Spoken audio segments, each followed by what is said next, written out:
Hello, my name is Austin Belzer, and welcome back to the Austin B Media Podcast. Today I'll be discussing Dune Part 2 with my guest, Ayla Ruby, editor in chief of Movies We Texted About. Ayla also writes for sites like the Cosmic Circus, Offscreen Central, and CherryPicks. For Hi, those who, guys. hi, and for those who haven't been caught up on the podcast, we actually talked about another movie. We talked about Spider Man Across the Spider Verse. I'll include the link in the show notes. So go check that out if you haven't. Really love that episode. We're both members of the International Film Society of Critics, which we just announced our winners. I have that list on the website, just posted it a couple days ago as of this recording. So check that out. But Isla, welcome back to the podcast. Yay, I'm Uh, excited to be here. And I'm really excited that you mentioned our critics group because I don't know, I feel like people really should go and check that list out on your website because we've righted maybe some wrongs and had some interesting picks there. Yeah, I think we're the only group that had Barbie nominated in a lot of categories, Hmm. but totally underperformed and Past Lives overperformed. Yep. I don't want to say overperformed, but it did very well. Every time I voted for it, I was like, "Oh, this isn't going to win." And then I looked at the winners list and I was like, "Oh, it okay." And something that shocked me actually from our list was Iron wasn't there, I don't think. Uh And I it was was it was was it cut out? nominated. Yeah, it was Uh, nominated because I remember seeing it and maybe voting for it. But yeah, I was just really shocked that it didn't get any love, given our chats. Yeah, all in our WhatsApp group chat for the group, everyone when it came out, people were talking about it, so I'm surprised Efron, who did get nominated, didn't show up anywhere, so Mhm. interesting. But yeah, before we get into Dune Part 2, which for those wondering who haven't seen Dune Part 2 yet, like always, like our Across the Spider-Verse podcast, we're gonna be formatting this in both, "Hey, let's just talk spoiler free," and then we'll have a spoiler filled section where we get to freeform talk about it without fear of spoilers. Obviously, before we get into spoilers, we'll obviously give our ratings and stuff like that, so that if you need to dip out, since you if you haven't seen part 2 yet, we'll give you that opportunity. But before that, Isla, is there any movie, show, album, anything you wanna recommend before we get started? Yes, actually, and I think this podcast will probably air after the embargo drops today. So I just saw Kung Fu Panda 4, and I'm Nice. gonna talk about it later too, 'cause it there's a connection to Dune somehow, believe it or not. But it Oh, was really interesting. cute, really sweet, and Jack Black is amazing as always, so go see Kung Fu Panda 4. Y I'm gonna shock everyone on the podcast right now. I have never seen any of the Kung Fu Panda movies. That's I actually the Dune connection for me. I haven't either, and I haven't seen Dune Oh, Part okay. 1. Fresh eyes into the story. Maybe I should just go into part 4 of Kung Fu Panda and be like, "I know nothing." Be like that one commentator YouTube channel who only sees the first and last episodes of everything, except for this time, I'm just going in blind for Kung Fu Panda 4. So you That would be totally should. hilarious. Because it Yeah. works, and I think that's, like, a real strength of the movie, like, they set it up so beautifully, and it has this a whole new direction, and I think yeah, you don't have to have seen the previous ones, it's not Marvel, you don't have to have seen what is it, many days of your life watching shows and movies.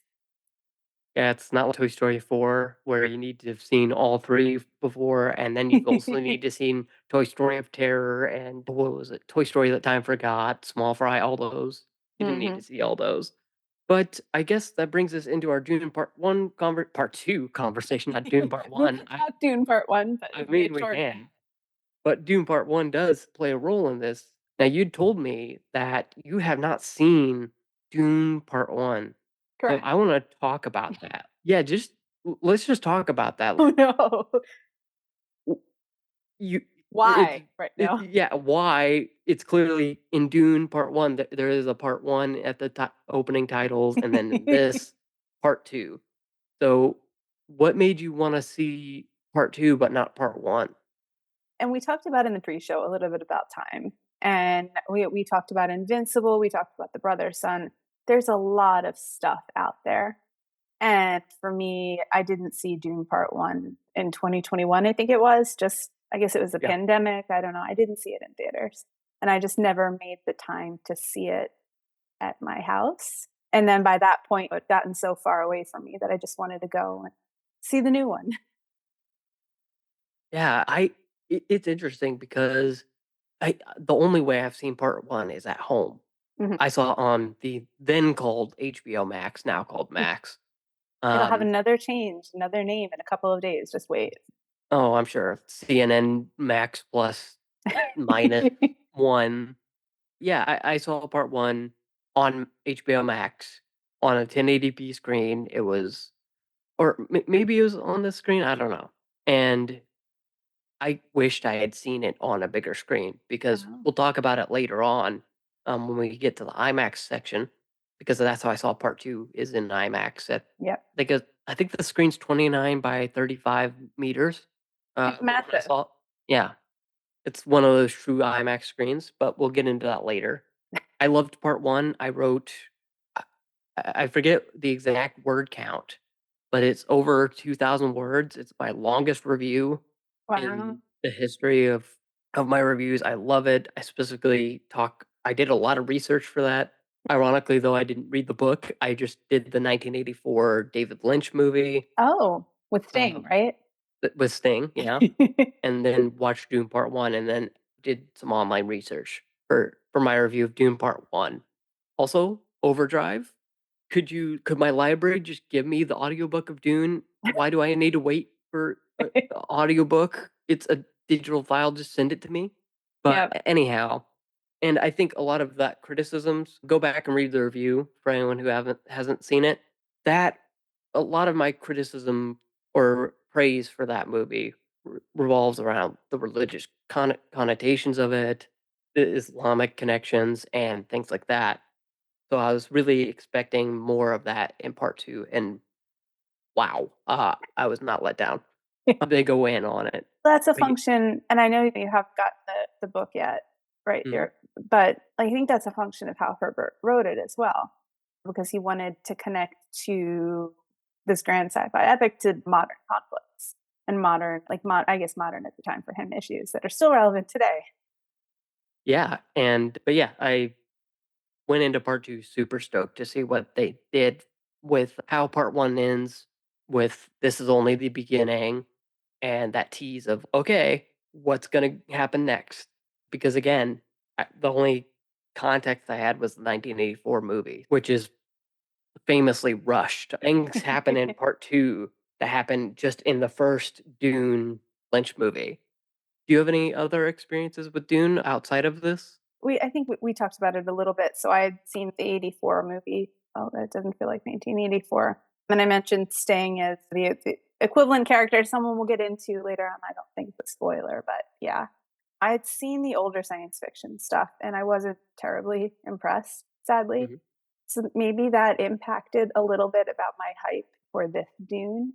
When I had read the first book, I didn't read all of the 6 Frank Herbert books. I think there are 6. Yeah. So I just read the first one, which, by the way, I love that you plugged Overdrive in your library. I think everyone should go use their library because amazing resources, but that's not related. Yeah, I'm still waiting on those Percy Jackson audiobooks, One day, but but they'll one be free. day I just wish Overdrive would fix their system a little bit, so if it'll recognize that, "Hey, this is a audiobook and a series of audiobooks. Don't send me the last book in the Yeah, audiobook first. Send me the first, then the second, then the third." But yeah, use your library card. It could save you a lot of money. it can. Canopy is one of the best streaming services out of there, So and it many comes TV free. shows and movies too on there, and it's just amazing. But Dune isn't there. I don't think the '84 version is there. I don't Um, know how you'd find that if it's on Prime or I Netflix at I this point. think it was on Hoopla is where I Oh, watched it.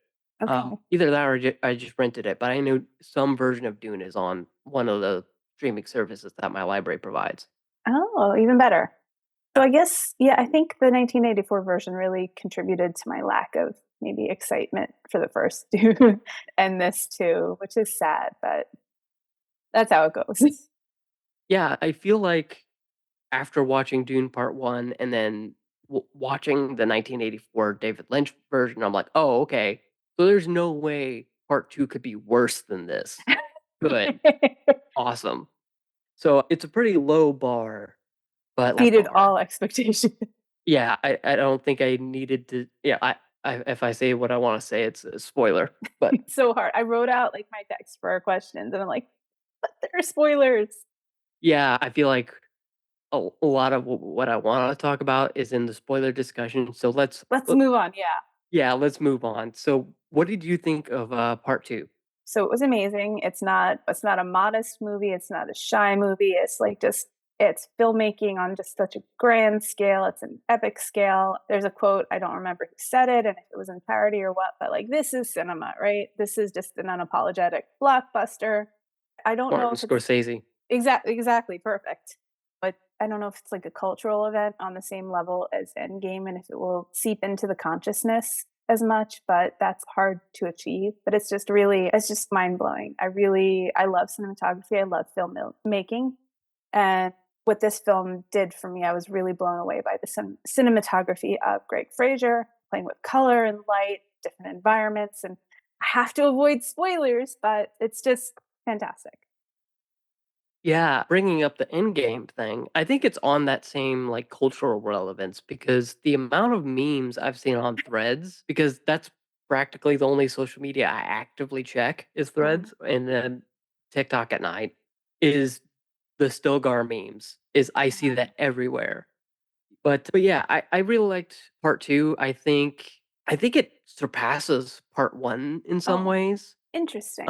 and that's partially because I think part one's weakness was that I think it was just trying to be a setup movie. It Mhm. wasn't trying to be like, "Oh, this is the complete story."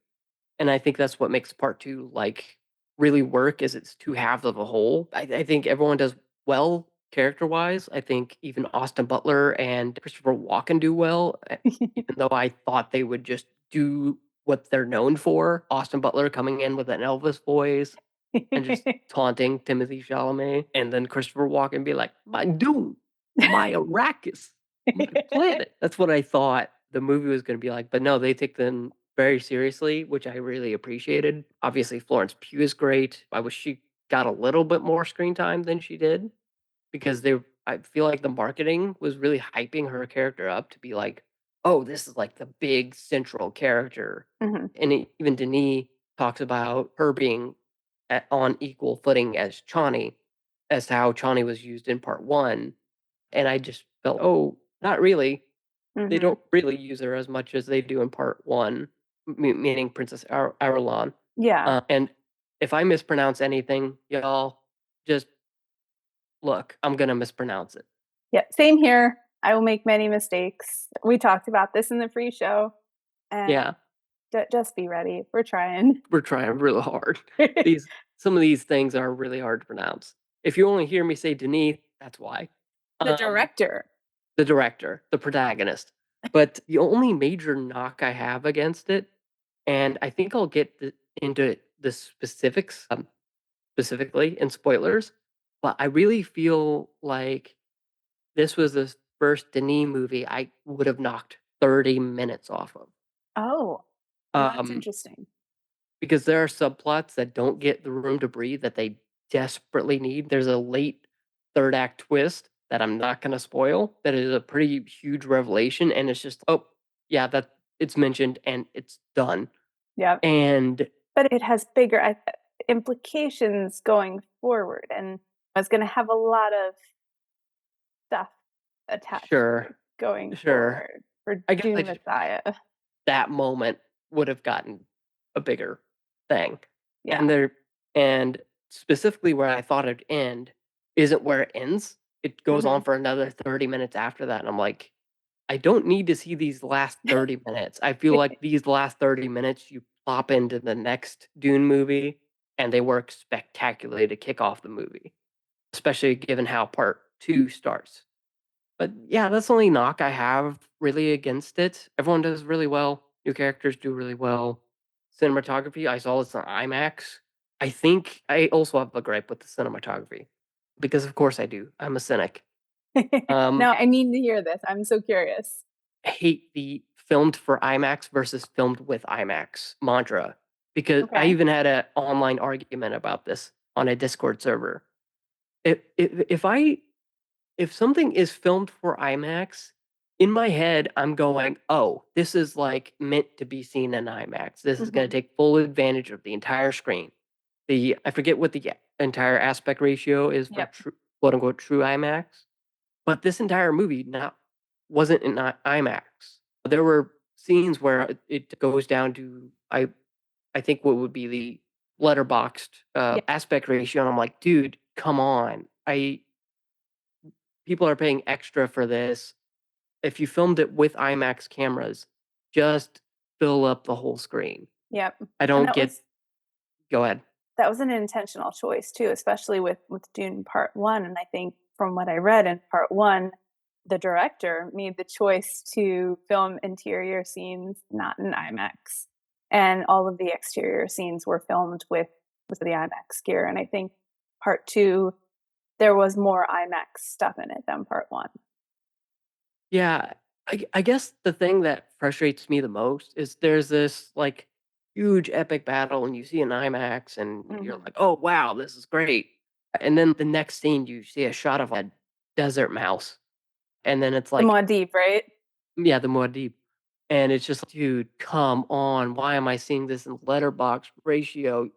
I can literally see the sand all around me." Like, it's not there's something you need to be doing to make it work.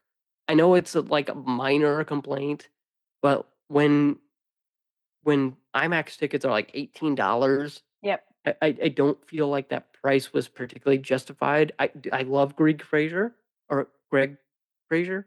I'm not Um, sure how to pronounce it. I know how it's spelled, but yeah, I love his cinematography and everything he's done. I just question the use of the language, like, filmed for IMAX versus filmed mhm, with IMAX, because I legitimately thought when it said I forget if it says filmed for IMAX or filmed with IMAX, mhm. but I was expecting something similar to Oppenheimer where it's, like, Yep. the whole screen. So, I That's was a a bit valid point. let down. And I think it's also why precision matters in language and communication. You went in expecting something and you didn't quite get that bill of goods. Yeah, and it's just a nitpicky thing for me, along with the the thing being the pacing being a bit off.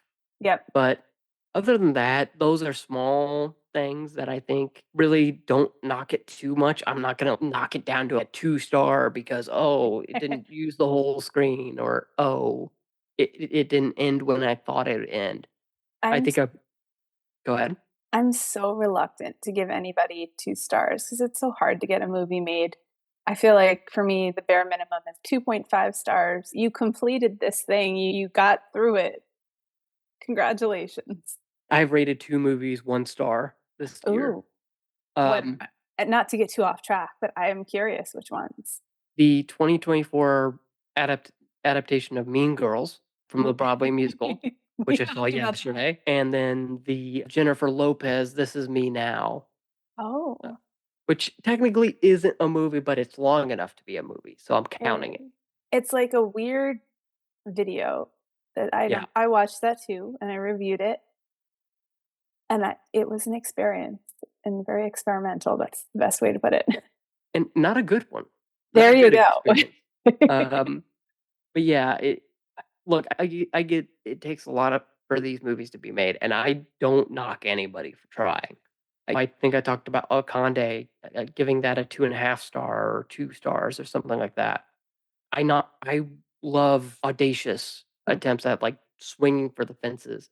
Sometimes it just doesn't work, but yep, with all that preamble said, obviously, I'm rating this 5 stars, obviously, uh, obviously. Good. obviously. I agree.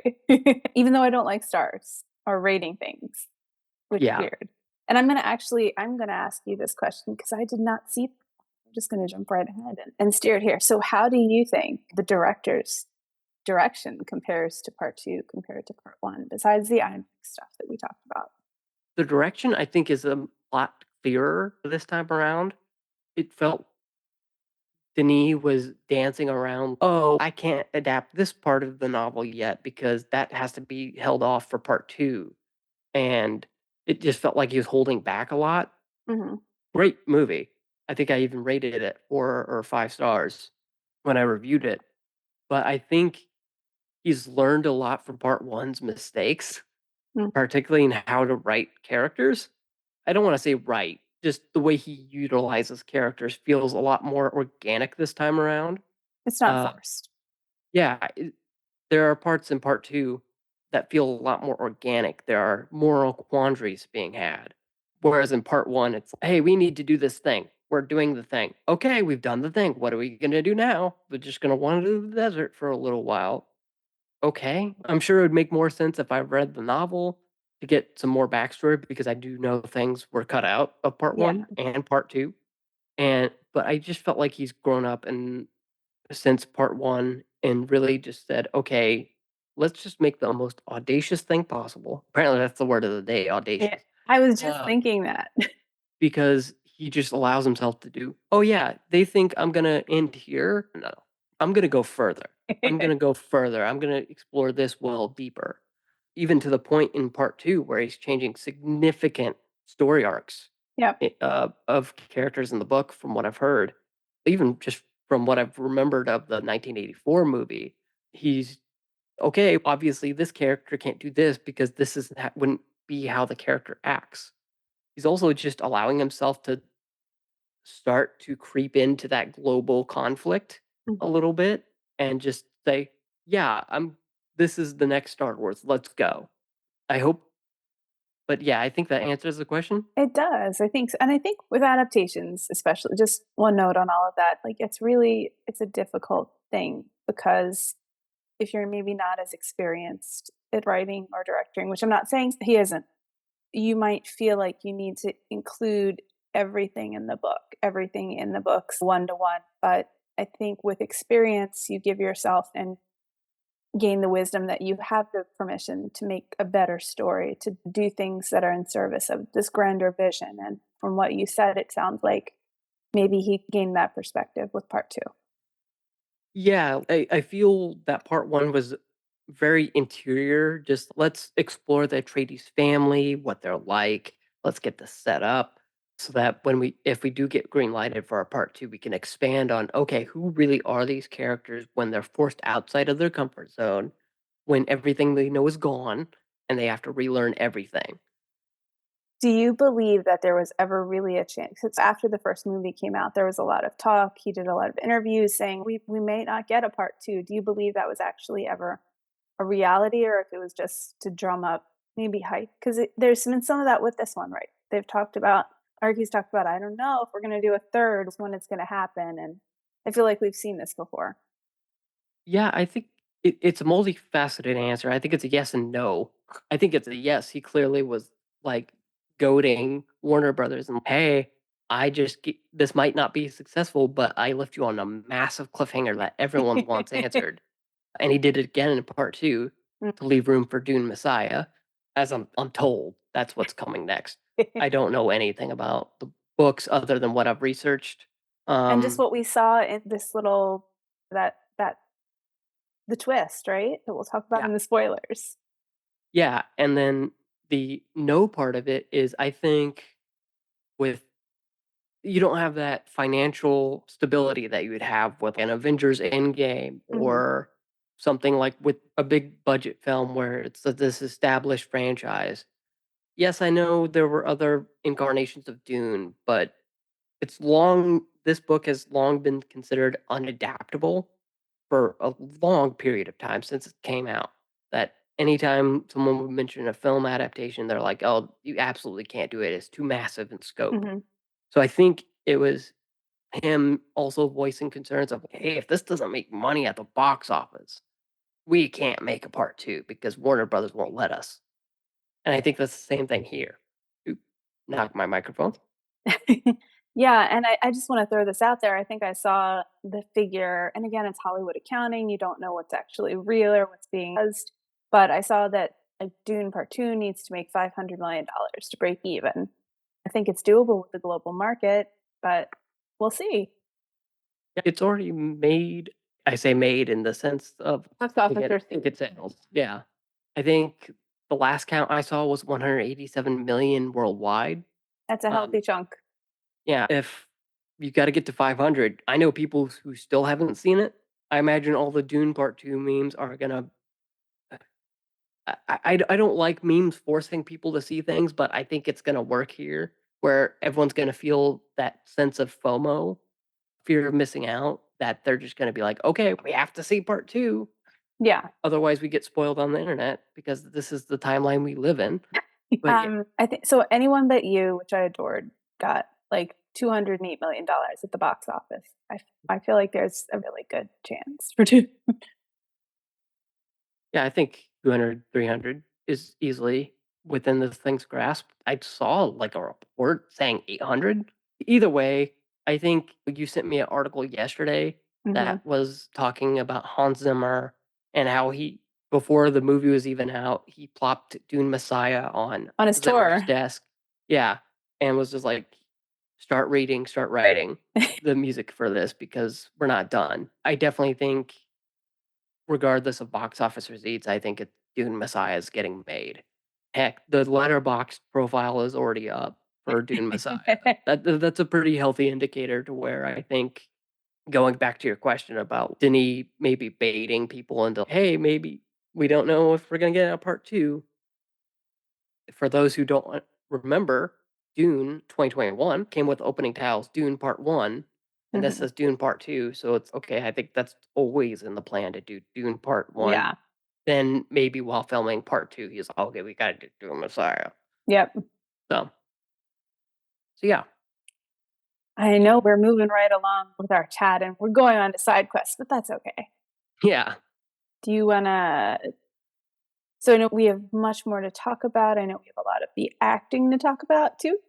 Yeah, talking about in the spoiler or general discussion? General discussion too, right? I think it's Yeah, up to you. Whatever you yes. think is So I think Rebecca Ferguson did a lot better job this time around. Rebecca Ferguson was, I think, no, I was just gonna say her performance was like meek, just orbiting around Paul and just trying to make sure he's ready for what comes next. But in this one, she's very much, no, you will do what I say because I am this person now. And I have for, I don't want to get into spoilers, but there are things that happen with her in part two and that really make her like, no, I am my own character now. Same with Timothy Chalamet's Paul Atreides. He's more, oh, let me learn the ways of the desert. And then by the end of it, yeah, things happen, and he really turns into a beast of an actor. I'll just say that. I yeah, chills on my sleeve when he's giving a certain speech towards the end of the movie. I think, yeah, he's become so much more of a confident actor, and I think that happens as you age and you take on more roles, and I thought he was okay before in other things I've seen him in. But when you're gonna be speechifying, you have to have a certain gravitas. You can't just phone it in. You have to inhabit the role, and I think he does that here. And certainly, I'm doing a Royal Pains rewatch instead of watching other things, and he was in Royal Pains, and he's totally grown since Luke in Royal Pains when he was what, a young kid, yeah. Yeah, and I think that's a large part of in him taking a lot of roles that I think Oh, really yeah. challenged him. Yep. We'll leave Wonka out of this. Wonka challenges I well, I think there's something to be gained from any role you take, right? And I think that the musical Willy Wonka, there's a lot more stuff going on there, though it's similar to action and choreography. There's just a lot of things that you might not get to do normally. Yeah, but yeah, he was great in Bones and All.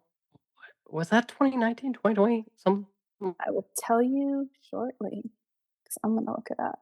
it does not feel like part 1 came out 3 years ago.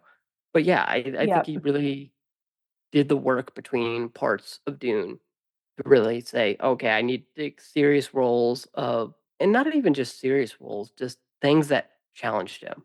And Yeah. I Well, think go ahead. he had Don't Look Up in between then, and he had like some voice acting things. So there was definitely a lot of stuff. Yeah, I think same for Rebecca Ferguson. I feel like at least. I might be We've talked about this. We've talked about how we want to do just a Rebecca Ferguson podcast because Doctor Sleep. and I people need to watch that. I've favored it more over the years. the more years I get away from that movie, I need to watch it again. But she was robbed in Dead Reckoning, Mission Impossible: Dead Reckoning. But listen to But my spoiler it, level it talk about that. spoiler for Mission Impossible. But Yeah, spoiler for Mission Impossible: Dead Reckoning, streaming now on Paramount. Yeah, she dies, yeah. and it's just I know she had probably obligations with Dune Part 2 that interfered, but laziest character death since, Talia al Ghul in Dark Knight Rises. Oh, that's a fair comparison, I think. That's also been a while out. I really love her. I think I love Silo, as I've said before, and I guess she was filming that at the same time as Dune. I don't know how that all works, but that is such a gritty role. It's such cool science fiction, and it's on Apple TV Plus. There's going to be a season 2, so like you can watch and get into season 1 and not worry about it ending at a cliffhanger without ever being filled. Sorry, Netflix. So there's a lot of good stuff there. Yeah, but I need to see that. It's funny because I wait for Apple TV Plus shows to end or reach their season finale, except for All Mankind for whatever reason.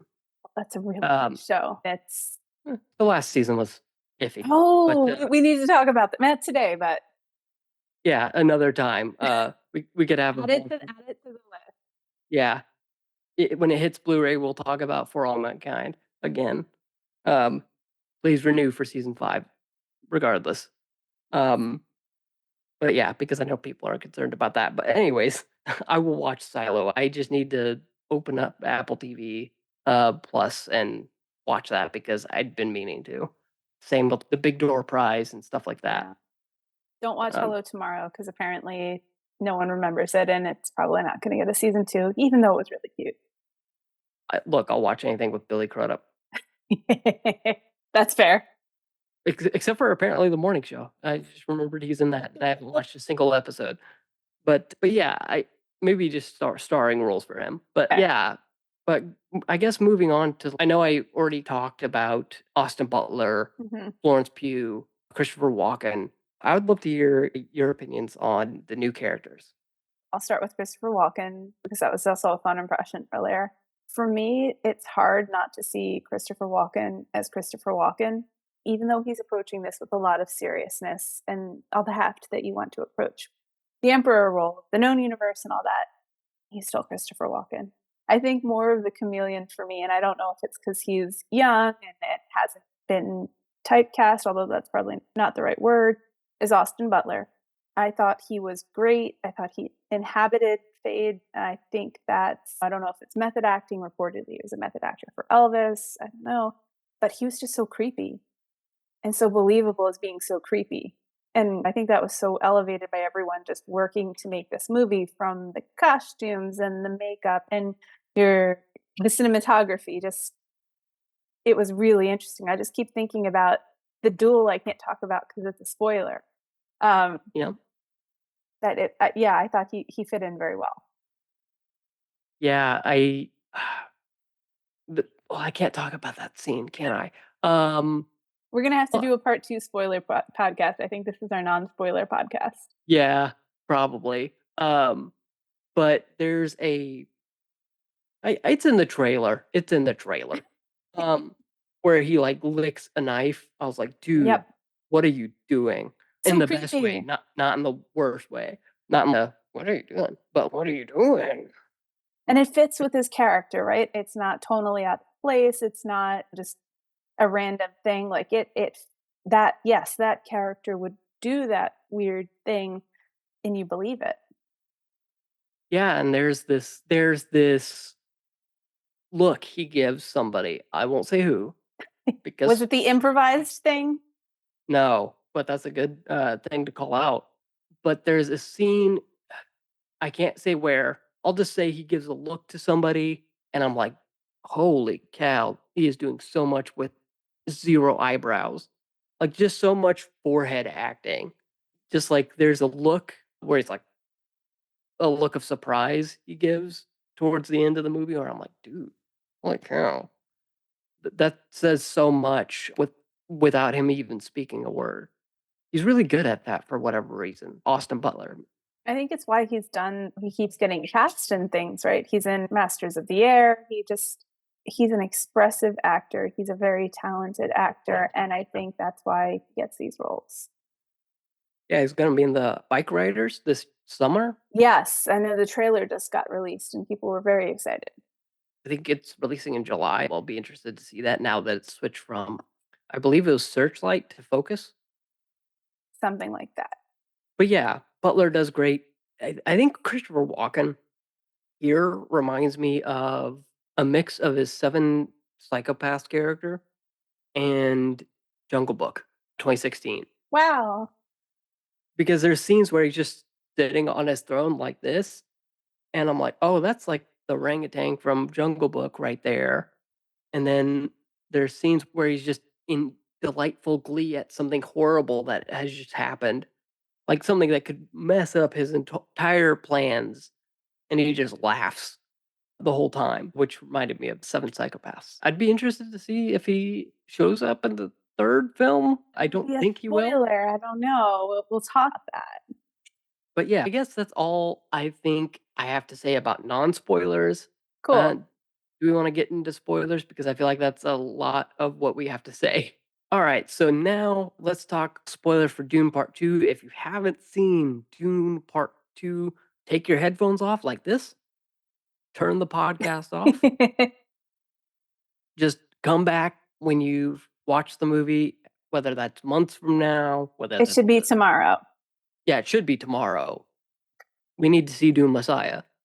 Be like that viral Threads post and where Denny is asking for I'll have to put it in the show notes, but somebody like did a joke meme of Denis asking people to buy 10 more IMAX tickets so that Dune Messiah could get made.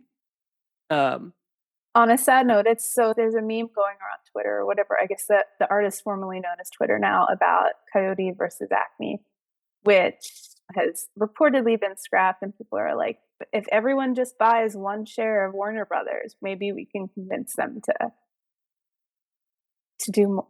release the movie. yeah, or just release it on Max. I feel like that's the easiest way. But tax breaks. Yeah, a whole nother discussion. Yeah, a whole nother discussion that I feel like we need to have. I could talk for 3 hours about that. But yeah, if you haven't watched Dune Part 2, or and if you care about spoilers, stop listening now. Otherwise, let's talk spoilers for Dune Part 2. Yay. The big question, I guess one of the big questions. You've read the books, right? The first one, not the remaining 5. Having read the book, do you think there were any surprises or changes from the source material for you that really changed your outlook on how different part 2 was from the actual book? Did it add to the narrative or weaken it? So there were Um, some pretty big things. So Count Fenric, pronouncing that wrong, wasn't there, but his clad wife was tempting fate. And I think that really worked for his story and worked within his character's arc as this not final test, but as this mhm. Aaliyah treaties, which were spoilers, so we can talk about it, is different to the water of life exposure is there, but it's different in the book than it is here, or in the book than it is here. We only see this glimpse of her, played by Anya Taylor Joy, in I guess the future, and then most of her thing is like this telepathic, creepy baby communication in the womb, which is an interesting way of handling And can I talk about that for a it. second? Specifically, so everyone can hear my thoughts on it. Yo, fuck Variety for spoiling that. Yes. I was just on my phone looking at emails. I get emails from Variety. I subscribe to some of their newsletters, and I saw this on my phone weeks before I could see Yep. part 2. What are you doing? Yep. Variety, get out of here. Quit the game. Just And go it's to an awards only website or something. Your critics consistently spoil major events of a film, whether it be Marvel, DC, whatever. It's abhorrent at this point. Get out it's of the not game. Yeah, it's not the first time they've done it, like you mentioned.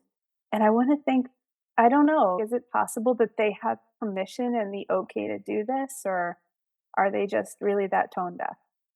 I think it's the second answer. I think it's they are really that tone deaf because I don't see I didn't see Anya Taylor-Joy tweeting about it. I didn't No. see anyone else Even though she was talking at the about it. premiere and she's in this get-up that you're there's going to be coverage of.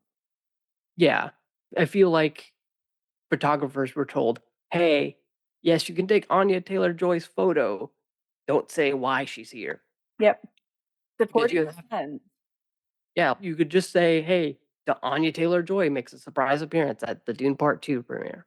Anyways, unless it needs to be said again, I'm gonna clip this and call it "fuck variety" or something like that because, wow, that was a Censored. No. yeah, yeah, in American fiction, which I'm also recording a podcast of this week. But anyways, yeah, so that's interesting to hear. So the water of life function, it functions differently? How is And then that? the exposure to her, like, I think she's born ahead of before she's exposed to the water of life. I don't quite remember. I'm gonna have to look it up, but it just from what I remember, it's very different than it is in the book. I think the function is still the same. You still get it's only women, it's still millennia of pain and wisdom, but I think it awakens like her differently, her consciousness differently. Would you say the sleeper has awakened? No, we'll Um, see. for anyone who doesn't get that reference, that's a line that Kyle MacLachlan makes in the middle of the desert, standing with Chani. He just screams at the top of his lungs, "The sleeper has awakened," in the middle of Arrakis. "The sleeper has awakened." Okay, all right, but We're yeah, meant to think that's very significant.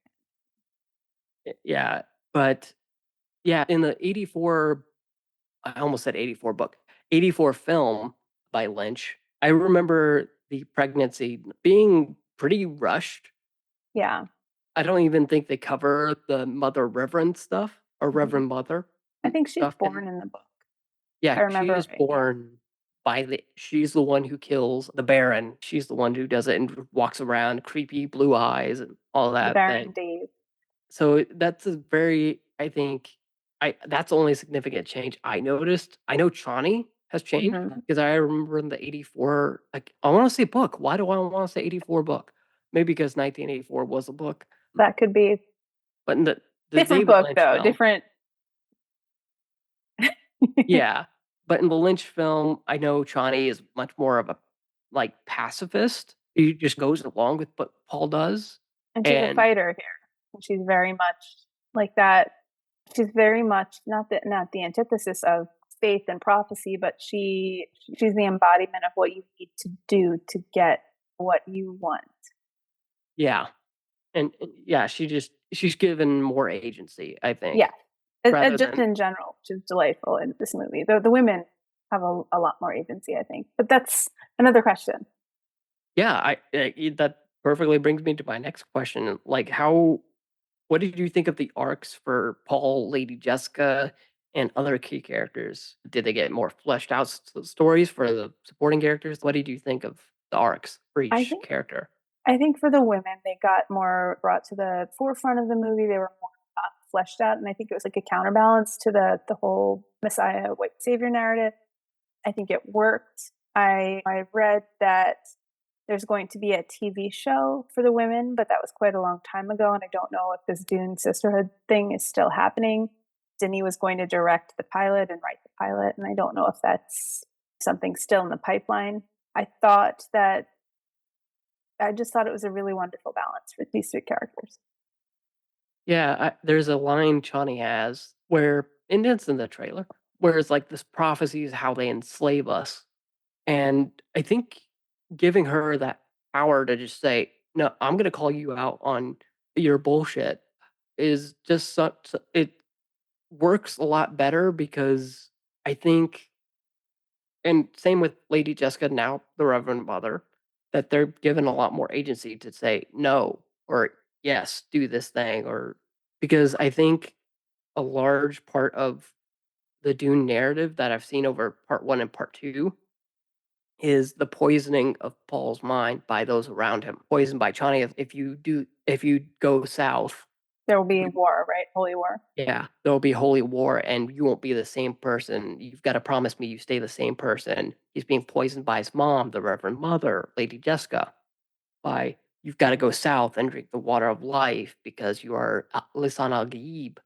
He's being poisoned by Stilgar, everyone around him. Just so I think that's given a lot more authenticity by saying by Chani being that sounding board for Paul.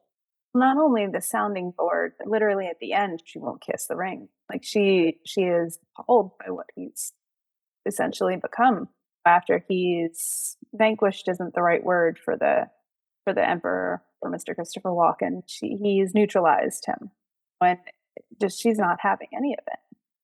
And I think that will be interesting as that diverges more from how the books are and where we go with that because Zendaya is such a powerful actress. It will be really cool to see them take full advantage of that. Yeah, and I feel like that's where they're heading anyways, with her at the end just being the only one that stays behind, essentially. So I know you said that you didn't read the book, but do you feel like you got really grounded in the world building? Like, do you think that this was a really fleshed out science fiction universe? This is gonna be one of my other cop out answers, yes and no. Yes, in the terms of I feel like I got more of a sense of Arrakis and Yeti Prime and some of the supporting characters. However, no, because I feel like I don't think we get enough time with some things like, uh, there's a line of the houses have denied your ascendancy, and I don't get an outside perspective at all in this movie, other than the Emperor and Princess Irulan and a few other named characters. I really wish we had seen, okay, outside of the Emperor, outside of all this imperial conflict, what do the other houses think about Paul? Like, what I feel like there's some things that are missing from that overall narrative, that line about these houses have declined your ascendancy. It would have been much more powerful seeing that because I feel like if you're leading into a holy war against these other houses that deny his ascendancy, it would have been better to see the houses talk about what's happening on Arrakis, or I don't know if that's in the books, but I would have loved to see something where we get clued in very early on that other people are vying for the throne and other people are trying to usurp the emperor.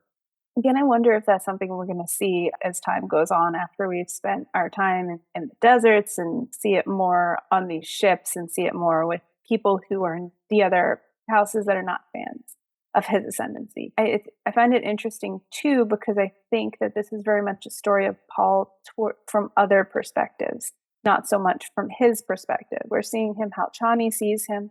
We're seeing him at the very start of the film. There's these letters, there's Princess Ireland. We're seeing how she thinks about him and how she's intrigued about him. And I do think there's room for more of the houses, for more perspective on like it's almost as if he's not driving the ship. Everyone else is like centered on him and but I don't know. I didn't phrase that very well. No, I think that made me think about like Princess Ireland's role is really expanding outside of the emperor. What do other people think about Paul, and why is this story so centralized on Paul and things like that, where you really get a larger scope of things. Yeah. It's a Marsha, but it's Paul. But yeah, I think yeah, I just would love to see that because and maybe it was like a time constraint where Mhm. Denis was like, "I can't make this movie a 4-hour movie." Um, Unless because you're the director of Napoleon or the director of Rebel Moon and get your special cut.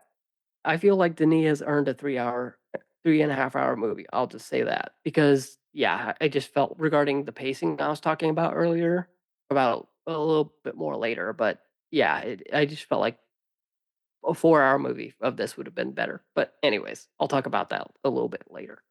But yeah, let's do we want to talk about the universe?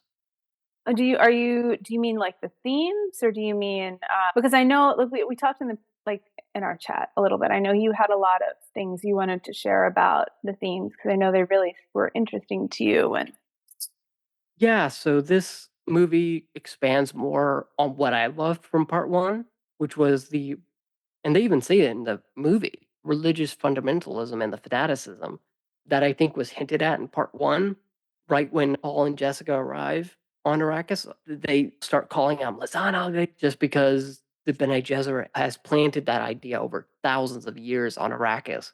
It's been a Um, long con of manipulation, and Stilgar believes it, right? He totally believes this is the guy. yeah, there's that meme out there where I even shared one where I was like, when airdrop works on the first time, and it's a frame of Stilgar staring in disbelief, Lisan al Gaib, because airdrop does not work all the time. It does It, not, no. um, but Even if you're yeah, sitting right next to it, my MacBook is not even 5 feet away. it Yeah. Anyways, but yeah, I feel like it expanded on more on that, even getting to the point where Reverend Mother has tattoos all over her face, and the Mhm. more you get into the film, the more jewelry and things she has on her, even to the point where she rides a sandworm in this little pod thing, like a I forget what they call it in the Middle East, but there's this thing you would put on an elephant. It's not Um, I know what you mean, but I can't think of the name either. It's not a but yeah, saddle. yeah, it's not a saddle. They'd have 4 poles running through it. Yeah. Anyways, it's the Dune equivalent of that, and you really start to see what is the dangers of just believing in something so blindly that you won't even see any alternative. Like Stilgar, again, we're gonna talk about Stilgar a lot, Javier because he Bardem, yeah, Javier Bardem, because he's at the core of this religious, fanaticism. he's Um helping Paul convince himself in some ways. Yeah, because he says to Paul after "I'm not the lisan al gaib," but he just denies everything. "I just know this thing because I've been fighting Harkonnens thousands of years." And it's so characteristic of the lisan al gaib to be so humble or whatever, he says, and it's, "Oh, you're just that blinded by this prophecy that you're willing to." And I guess this is where the Star Wars parallels come in. You're so blinded by the There's so many. prophecy. Sorry for all the Dune fans out there, I gotta mention it. As a Star Wars fans, I see it. So, Well, um, look, so the hero's journey, universal storytelling, there's some stuff that you're going to hit upon with every big epic story that you're bringing to screen. yeah, and the Jedi Council believes so much in this prophecy, everyone believes in so much of this prophecy that it blinds them to what's really happening and what happens at the end of the film, which is the spark that ignites the holy war. Mhm. So, yeah, I love that part of it. I That's the major improvement from part 1 I see, just from the narrative standpoint. Do you think the ending was satisfying, or was there more that you wanted? No, because it felt too much like part 1's ending, because part 1 famously ends with, uh, Chani saying to Paul, "This is only the beginning," and then credits, Dune part yeah, it doesn't even say Dune part 1 anymore, it says just Dune, which is confusing given the opening credits are Dune part 1. Anyways, I re can you tell I rewatched Dune part 1 recently? That's a But valid thing, though, and it is strange considering how Dune Part 1 was that promise was there. yeah, and then part 2 ends very much in the same way of I believe I forget which character is talking about it, but talking about this holy war starting. I can't remember if it's the, Reverend Mother Jessica or oh, what's the name of the baby? Um, Not Aaliyah. not Aaliyah. Or Aaliyah? I think that we're I think it's Aaliyah. Okay, I'll take I don't read character sheets. Anyways, it's either Lady Jessica or not Aaliyah? It's like Alia, Okay. I It's think. either of those 2 characters saying, "This is the spark that ignites the holy war," or some variation of mentioning a holy war starting, and then slam the credits. And the thing that I was gonna mention earlier, but couldn't because spoilers, was I thought the speech that Paul has right after drinking the water of life, going into that mosque, When was everyone is going to gathered and he yeah, drinks when the everyone was power. you would do the knife raise, and that would be it. Mhm. Right? That would be the slam to credits. because that makes more sense to me because I don't for me, again, I'm coming at this from the mindset of I've seen the Lynch film and basically that's it, right? Yeah. That film treats the usurping of the Emperor Shaddam IV and the killing of the Baron as this like climactic action. Mhm. That is the end of the movie. So I was like, okay, I'm looking for something different. That is the end goal that you're going to. I don't know anything about a holy war other than what's been teased in Dune Part One, and then stuff that happens in Part Two, where it's like, oh, I if I go south, I might ignite the holy war. Yeah. So I was expecting that part where he raises the knife in the middle of the mosque and says, gives all these intricate details to this guy about how his mom died by her head being bashed in by a rock or something. Yeah. I thought that was gonna be the end because it's like, this is the moment that proves this is Lisan al-Gaib, which It is just what go ahead. they just kept putting the button on it and putting the button on it, and just there wasn't a clear moment to stop almost. Yeah, because part 1 very much teases that, like, no, like, once Paul turns into Lisan al-Gaib, that is the, like, turning point for the entire story. So I was like, "Okay, that's gonna be the button. That's gonna be the bow that wraps part 2 up." So when it keeps going for another 30 minutes after that, I'm like, "Dude, what are you doing? I can have another 30 minutes, that's fine, but I would rather that 30 minutes be spent elsewhere. Let's build up Feyd-Rautha, let's build up Princess Arlan, build up Emperor Shaddam IV, all these new characters." Because we do have some significant time skipping in the start of this movie and Yeah.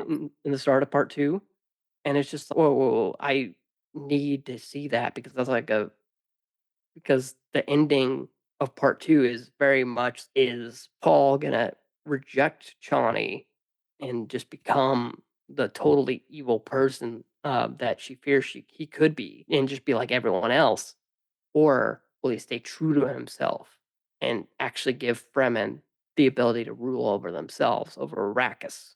Um, Interestingly, about Chani, there's this moment, and this I do know this about Dune Messiah, that and, in relation to the timeline, so they have a child together yeah, eventually in the books, and there's a moment where Chani, I don't know if you were paying attention, like, has this blue thing she puts on her arm, and that means she's pregnant, and I wonder if that is part of how they're going to have these 2 characters come crashing into each other again and have us see them together for the rest of that. that's interesting because that the film never explains that. Nope, and it's She just a book thing. so it's like that's one of those things that I would expect it to be expanded on. I know it comes later that you see that revelation, but that was even something covered in the '84 movie, Mhm. where once they have sex, that's the kid of Paul. Yep, I think Leto the second or something like that. yeah, But yeah, it was something covered in the book, so I was expecting that to happen by the end of this. So it's yeah, that was the big problem I had. Is just there's stuff I would stuff into those 30 minutes to where Dune Messiah would start with that spark that yeah, ignites the Holy War, and then you could spend that entire act 2 and 3 exploring the galaxy and seeing Paul's Holy War. And yeah. then if they wanted to do, heaven forbid, a 4th Dune movie, um, 4th and 5th and 10 more films. yeah, if they really wanted to expand it, you could go to Children of Dune and stuff like that, or even just Dune Messiah Part 1 and Part 2. But yeah, I then that would have been my preference, but again, I'm not the editor, and it's very clear that where Part 2 ends is where Dune Messiah will Yeah, pick up. pick up, yeah. Um, Is there anything final that you want that we didn't talk about to share about Dune or to gosh, that's I think the big thing for me about Dune Part 2, and maybe I'll cover this in my likely 3,000 word review. I've got a lot to say about Dune Part 2, mainly talking about religious fanaticism Yeah, because it's so core to this movie. But I think the only thing I would have to add is I wish that certain things were explained a lot better than they were. mhm, Because like Gurney Halleck. Yeah. I Josh forget to Brolin, mention. Yeah, like he pops up out of nowhere, and you're just like, he's back, hit with his footsteps. yeah, oh, I recognize your footsteps. It's okay. I get that's a callback to part one, something he told him in part one. But it felt like there should have been a more momentous occasion for Mhm. that. I don't know. There may be some backstory because thinking back to part one, I'm like, there's no way he got out of that alive. And in fact, before you see his face, I thought Duncan Idaho made it out alive. Oh. Because I literally said to my mom, who was sitting to my right in the movie theater, "Is Duncan Idaho back? Is he back?" And I'm like, "If that's Duncan Idaho, man, that's crazy." But then you see Josh Brolin, and it's, "Oh, okay, so how did he survive?" And then it just never is explained. I need to make a joke somehow about Thanos being inevitable and Josh Brolin being inevitable, but even in Dune, but I don't know if that'll work. He is inevitable. Josh Brolin surviving, like except for he's not in Deadpool 3. I don't So know. we'll find out. I'm sure there'll be a second trailer in 2 months that here's all the people from Deadpool 2, because you'd feel like I don't want to spoil. Can we spoil Deadpool 2? It, Sure, I think it's been out for many years at this point. I think it's okay. I feel I like haven't seen it, but that's okay. I feel like Cable would be a lot more upset at Deadpool for fixing his time turner thing, to, because that's what happens at the end of Deadpool 2 is he fixes it and Mm. goes back and saves X-Force, saves his girlfriend, Vanessa, and basically changes the events, and that's what leads up to Dune, not Dune, Deadpool and Wolverine. Uh, It could but lead up to Dune. I don't know. We talked about Kung Fu Panda and Dune. Deadpool is totally workable. yeah, but yeah, I just think I would have loved more backstory with that 30 minutes, even if it's got to be a 4 hour movie. Yeah. Because I'll sit in a 4 hour movie if it makes sense. John Wick Chapter 4 came out this time last year, Well, around that this wasn't time. as long as this, was it? It was over 2 hours, I remember. Yeah, I feel like it was pretty long. This was But like an out. Yeah, sorry. no, you're good. But yeah, Oppenheimer, I You're think, was right. 3 Wow. hours. Um, John Wick was 2 hours and 49 minutes. Wow.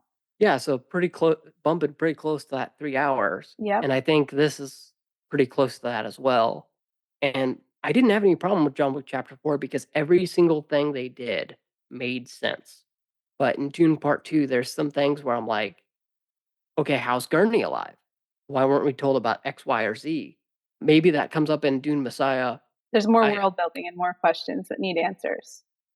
Yeah, but I'll be interested to see that. Yeah, that's my only complaint is give me more time in this universe before you start revealing like that Paul isn't actually an Atreides and Lady Jessica isn't actually an Atreides. He's a Harkonnen. Yeah, he's a Harkonnen. I feel like that's a big reveal, but It's a it's just huge this like reveal. 2 minute scene, maybe. Paul has the water of life and immediately is like, why didn't you tell me you were Harkonnen?" "Oh, I didn't know till I took the water of life." "Oh, Yep. you didn't know?" I feel like you're a Bene Gesserit, and I feel like they have the power to see things like that, but I Apparently haven't not. read the books. But yeah, if I had any message to Denis or any of the creative team for Dune Messiah, take your time. I don't need another 3 a year wait. I can go 6 years for Dune Messiah if it means that what you make is properly fleshed out and I'm not feeling like I missed certain elements of the book. Not even certain elements of the book, like certain key plot points. Because I went back and watched the Screen Crush video Yeah. on Dune Part 2, and I'm like, "Oh, that happened in the book? That happened in the book? Oh, Thufir, one of the Mentats of the Oh. Atreides, is in." I totally forgot he was in the '84 film helping the Harkonnens. But yeah, just don't feel like you have to cut things because, And he cut things here too, interestingly, and I think he did interviews where he said that it was painful having to cut some of the things that they took out. So I'm curious when the deleted scenes will be released, if they'll add context and add any more. he's not. He was asked about that, Oh, I think in the same interview, And he's, "Oh, we get, like, a director's cut or the deleted scenes or anything like that," and he's, "No." I even talked about it on Threads.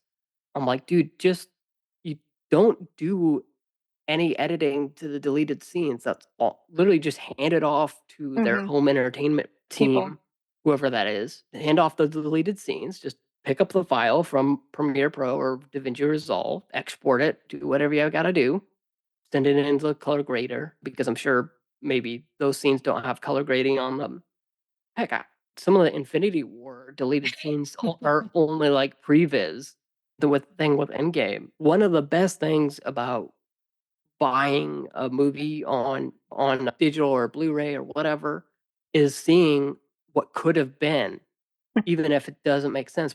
So you could be like, "Oh, this is like insight into something that could have happened, but I'm glad it didn't happen because of X, Besides Y, that and Z." besides the idea that no one's gonna delete your DVD or Blu-ray. Besides that, yeah, besides owning it.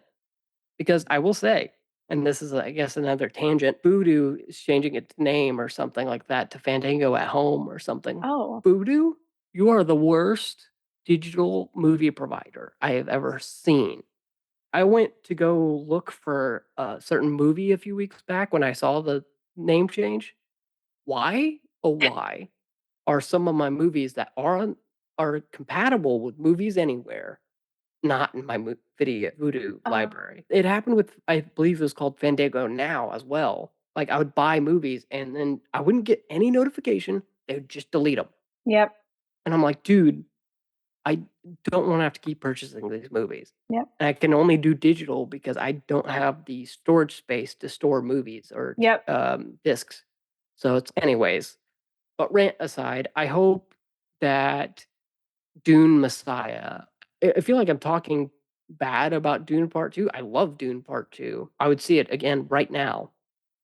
Yeah, it was fantastic, and I don't think you're it's a critical discussion, right? It's a fair discussion of all the things. So it's not we could sit and say, "I love this movie, it was great," but Still a 5 star for me. I'm a nitpicky person.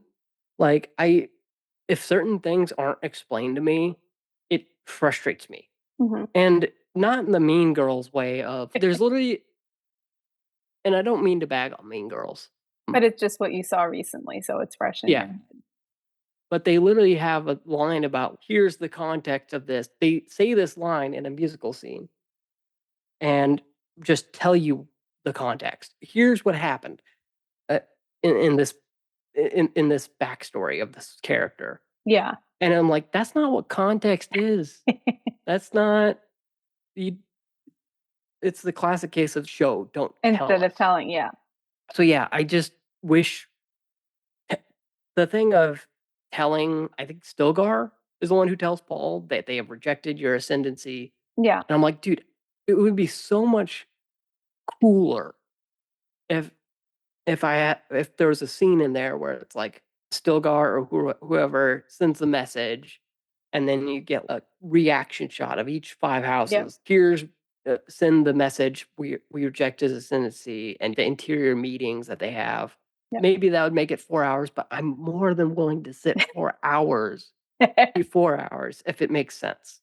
And I think that's a good final note, right? Yeah. Next time, make a longer movie. Yeah, just make the movie that is required. If a book's 1,100 pages, make the thing like, make that you don't have to do one to one. Just Mhm. make the adaptions where it fits, and then just go home. Yep.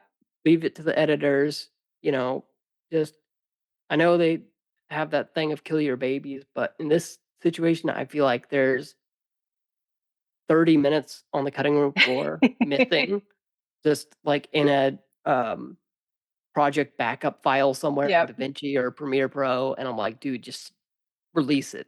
Yep. Release the deleted scenes because I need the context. Just give me the context in Dune Messiah. With that said, I think that's a good place to leave off. Yeah. Will we be releasing the deleted scenes, the uncolor graded scenes from the podcast? Yeah, I'll just release the whole thing for patrons if that's something y'all want to see. I sure it'll just take a lot longer. Maybe I'll do that. I'll start releasing uncut episodes. Just here's the whole raw video file. Yeah. But with that said, thank you, all of you, for listening or watching. If you're on YouTube, or you can watch on Spotify too. Yeah, it's weird. Somebody put the whole Five Nights at Freddy's movie up on Spotify recently. Oh, that's It's still up. wow. Uh, yeah, but Spotify, the Wild West podcast. Um, But thanks, yeah, just thanks for listening and watching, whatever you're doing. I've been your host, Austin Belzer. If you've enjoyed this episode, please subscribe, leave a rating where applicable, and review it on your favorite podcast app if that's a feature in your a podcast app. You can follow me on Austin B Media, Blue Sky, Facebook, Instagram, Mastodon, and Threads. If you're on Letterboxd, I'm on there as Austin B Movies. Isla, where can people find you? So I am you can find me at movieswetextedabou.com, and I'm also on Twitter as TULAN Rights, and I'm on Letterboxd as the same thing. Awesome. I hope to have you back for maybe Invincible or something like that. Be fun.